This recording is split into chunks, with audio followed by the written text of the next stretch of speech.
Hello students, आज हम matter in our surrounding में नेक्स्ट टॉपिक स्टार्ट करेंगे।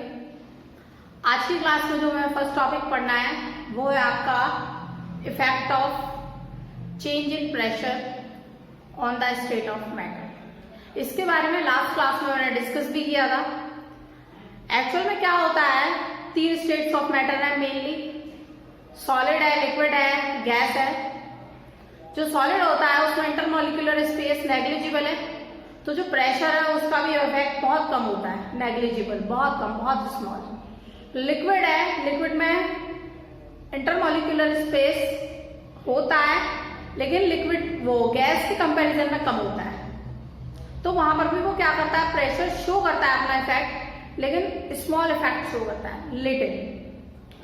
जबकि अगर हम बात करें गैसेस की, तो वहां पर जो प्रेशर है वो उसका एक सबसे अच्छा इफेक्ट किसमें देखने के लिए मिलता है, गैसेस में। क्यों? क्योंकि वहां पर इंटरमोलिकुलर स्पेस बहुत ज्यादा होता है। तो अब इसे देखेंगे, effect of change in pressure on the state of matter.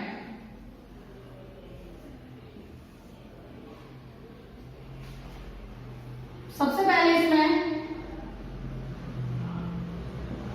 Solids have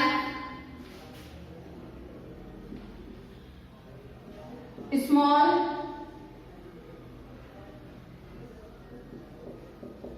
intermolecular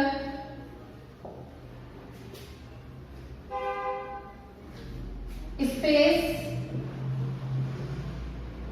so that the pressure does not have any effect on solid. Okay,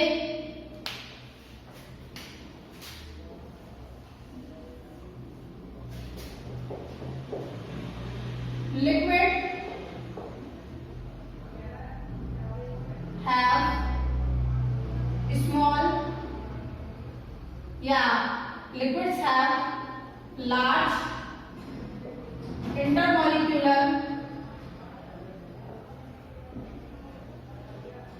space as compared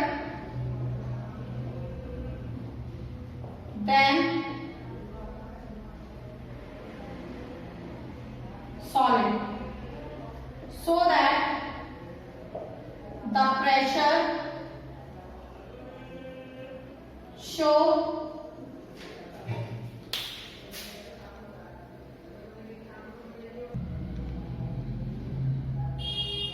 तो हमें पता चला कि जो लिक्विड है उसमें क्या होता है, स्मॉल इंटरमोलिकुलर स्पेस होता है सॉलिड के कंपैरिजन में।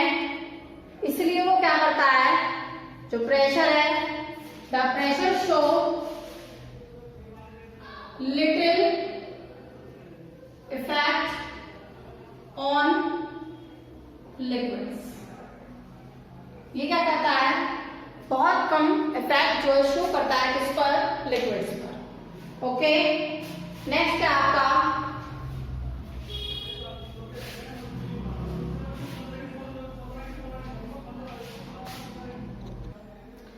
थर्ड है आपका gases have large intermolecular space. The particles are free to move. Particles होते हैं, फ्री होते हैं मूव करने के लिए, so that the particles, so that the pressure show the largest effect on the surface of gases.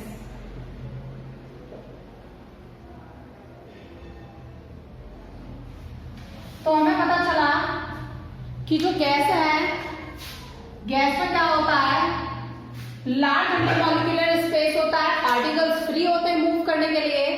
तो जो pressure है सबसे ज्यादा इफेक्ट किस पर शो करता है, लिक्विड पर, वो सॉरी गैस पर शो करता है। तो हमें तीन पता चले, तीन इफेक्ट होते हैं प्रेशर के।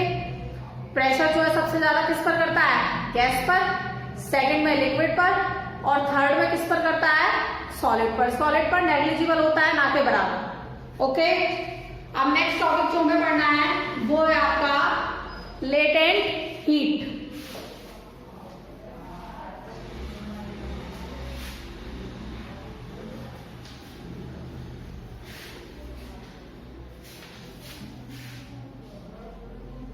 लेटेंट हीट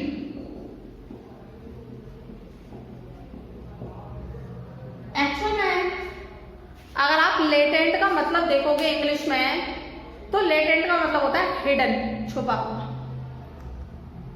मतलब लेटेंट मतलब छुपा हुआ और हीट मतलब एनर्जी ऑब्वियसली। तो छुपी हुई एनर्जी, तो इसका क्या मतलब है फिर, वो एनर्जी जो किसी सब्सटेंस को चाहिए अपनी स्टेट को चेंज करने के लिए,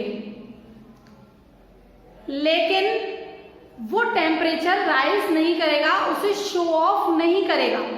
स्टेट चेंज करेगा लेकिन वहां पर रिप्रेजेंट नहीं करेगा टेम्परेचर राइज करके, उसे हम क्या कहते हैं, लेटेंट हीट कहते हैं। तो हम लिखेंगे the amount of heat that is required by a substance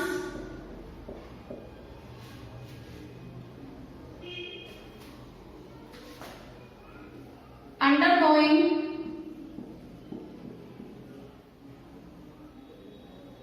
to change the state of a matter without rising its temperature, known as latent heat। हम क्या कहते हैं उसे, लेटेंट हीट कहते हैं। ओके, अब लेटेंट हीट भी दो प्रकार की होती है। एक होती है लेटेंट हीट ऑफ वेपराइजेशन और एक है latent heat of fusion. Okay, तो देखते हैं। सबसे पहले देयर आर, इसे लिखोगे आप, it is also known as hidden heat. इसे हम क्या कहते हैं, हिडन हीट भी कहते हैं। 1 नंबर का क्वेश्चन दिया जाता है कि जो है लेटेंट हीट का दूसरा नाम बताइए। तो दूसरा नाम, लेटेंट हीट का दूसरा नाम होता है हिडन हीट। क्यों? क्योंकि कई बार क्वेश्चन आ जाता है why latent heat is known as hidden heat, because the substance does not represent or express the presence of energy by rising the temperature but change the state of its matter. Okay, that's why latent heat is also known as hidden heat। इसलिए हम latent heat को क्या बोलते हैं, hidden heat भी कहते हैं। Okay, अब देखना है इसमें दो टाइप की latent heat है।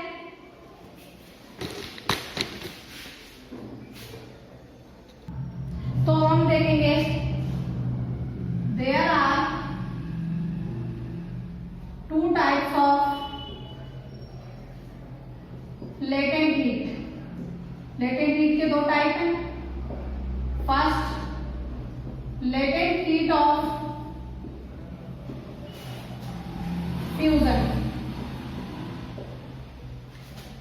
Second, latent heat of vaporisation.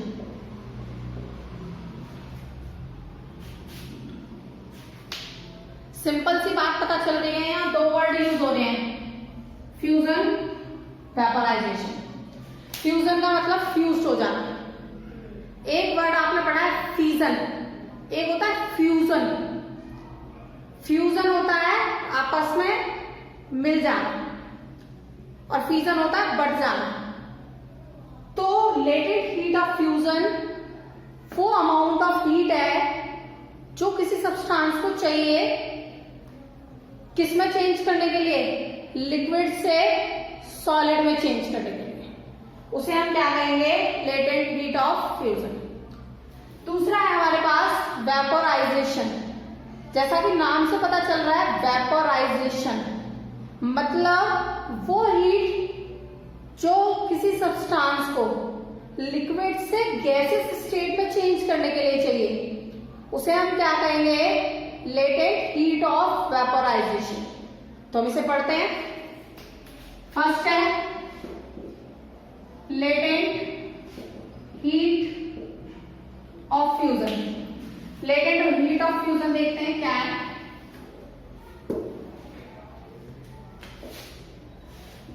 The amount of heat required by a substance in kilojoule to change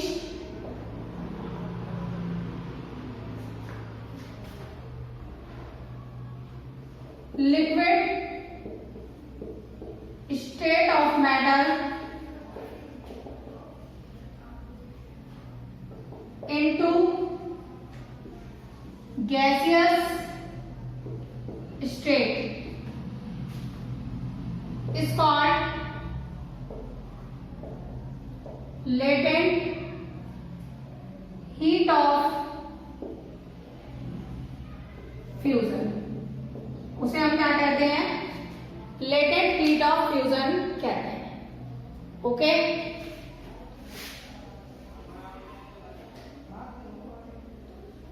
it has been found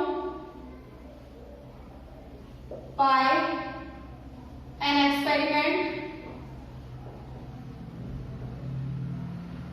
that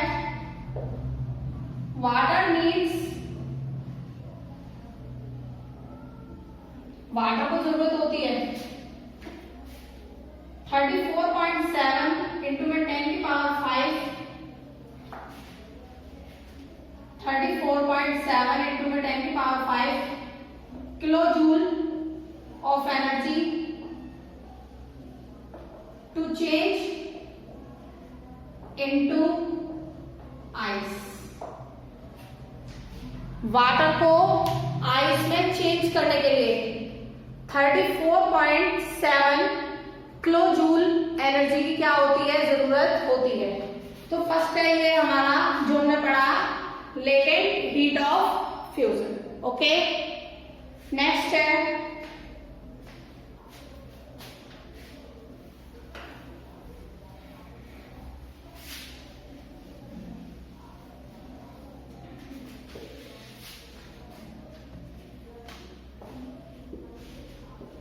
latent heat of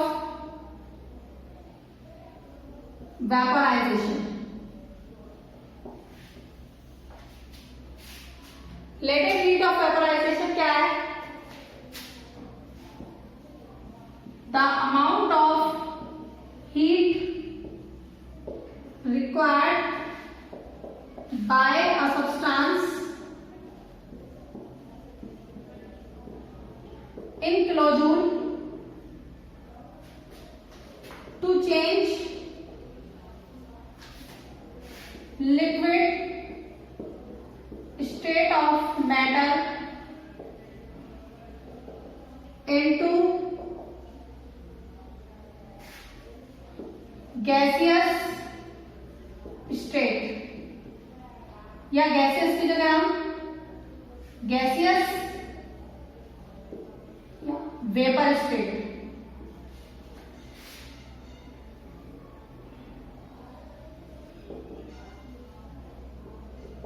is called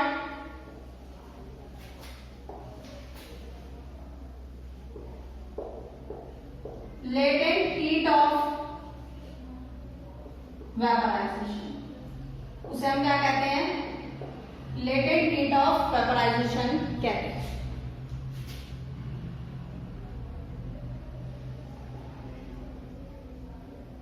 okay, अब the water इसमें लिखोगे it has been observed by an experiment that water needs 22.5 into 10⁵ kilojoule energy to change into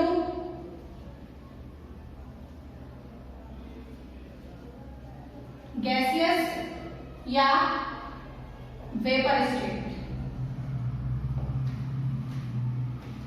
तो gaseous और vapour state में change करने के लिए 22.5 kilojoule energy की क्या होती है? वाटर को जरूरत होती है। तो हमने यहां पर क्या पढ़ा? हमने पढ़ा लेटेंट हीट ऑफ वेपराइजेशन और लेटेंट हीट ऑफ फ्यूजन और लेटेंट हीट। ओके, अब नेक्स्ट टॉपिक जो आपको देखना है इस चैप्टर में वो है आपका सब्लिमेशन। देखते हैं। Okay,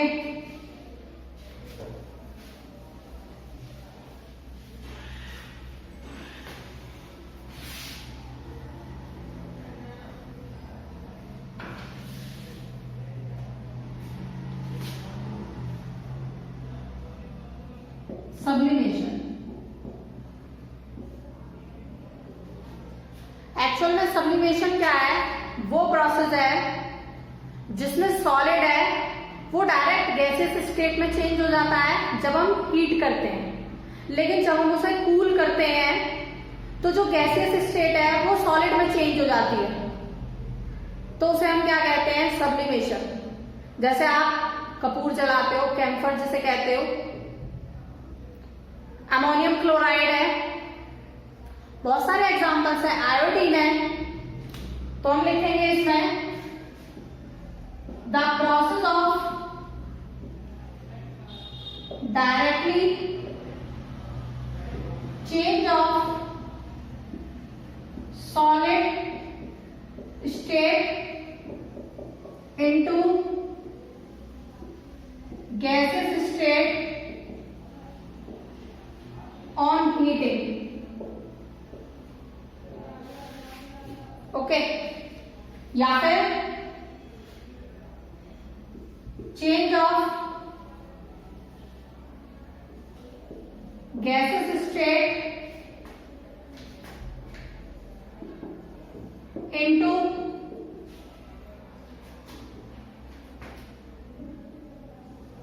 solid on cooling is called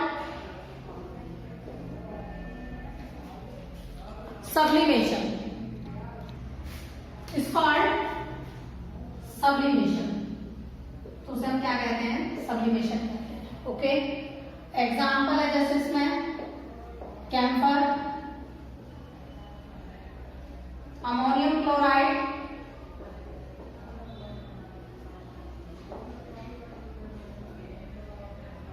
okay, iodine, ये सब एग्जांपल है किसके? आपके सब्लिमेशन। ओके, तो ये था आपका सब्लिमेशन। अब हमें नेक्स्ट टॉपिक पढ़ना है आपका इवापोरेशन। ओके, इवापोरेशन के बारे में वैसे तो आप जानते ही हो, लेकिन इवापोरेशन में पढ़ने से पहले हमारा एक टॉपिक हल्का सा स्किप हो गया है। टेम्परेचर का हमने इफेक्ट बता दिया था, लेकिन टेम्परेचर को किस यूनिट में मेजर करते हैं, चेंज कैसे किया जाता है, ये नहीं पता, तो उसे देखते हैं। Temperature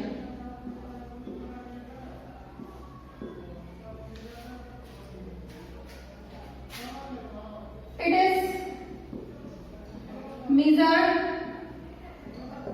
in 3 units। 3 यूनिट्स में मेजर किया जाता है। फर्स्ट सेल्सियस, केल्विन,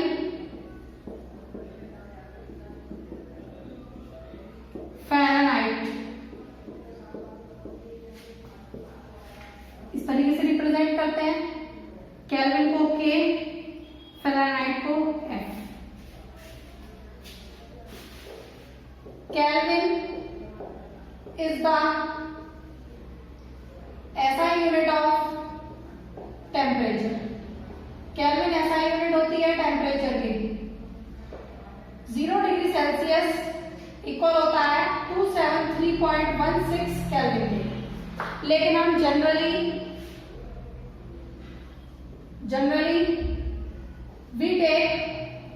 हम लेते हैं 0 degree Celsius equals to 273 Kelvin. Okay, अब हमने इसमें देखा, तो जनरली हमने देखा कि 0 डिग्री सेल्सियस किसके इक्वल है, 273 केल्विन के। फ़ारेनहाइट के लिए रिलेशन होता है F equals to 9/5 C plus 32।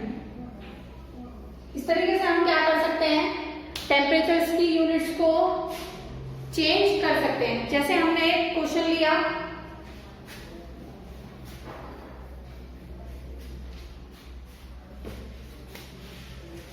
(25 degree Celsius है, हमें केल्विन और फ़ारेनहाइट दोनों में चेंज करना है। ये 25 है, हमने इसे केल्विन में चेंज करने के लिए 0 डिग्री सेल्सियस बराबर होता है 273 केल्विन के। तो यहाँ पर 25 प्लस 273 इक्वल होगा आपका 298 केल्विन।